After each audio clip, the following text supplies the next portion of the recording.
कानपुर से एक दिल दहला देने वाली घटना सामने आ रही है, जिसमें एक बेटे ने ही अपनी मां को मौत के घाट उतार दिया। इस कलयुगी बेटे पत्नी के साथ झगड़ा होने के बाद मां पर ही हमला बोल दिया। बेटे ने लोहे की रॉड उठाकर मां पर हमला कर दिया।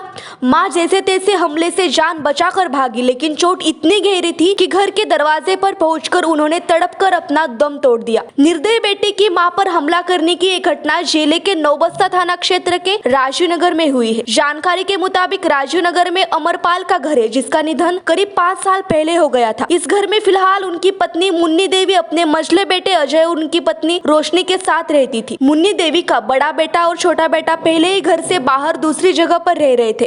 स्थानीय लोगों ने बताया कि मुन्नी देवी के साथ अक्सर उनकी बहू लड़ाई करती थी। घटना के वक्त भी रोशनी और मुन्नी देवी के बीच किसी घरेलू बात पर कहासुनी हो रही थी।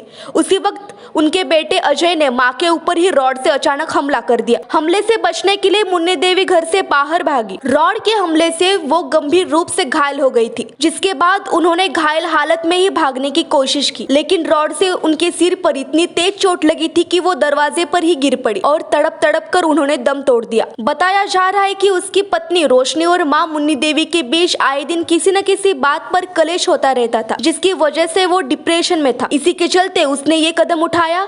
निर्दयी बेटे ने मां की हत्या करने के बाद अपने भाई और बहन को फोन लगाकर इस बात की जानकारी दी थी। इसके बाद उसने पूरी जानकारी पुलिस को कॉल करके दी। मौके पर डीसीपी अंकिता शर्मा पहुंचे और उन्होंने आरोपी को गिरफ्तार कर लिया।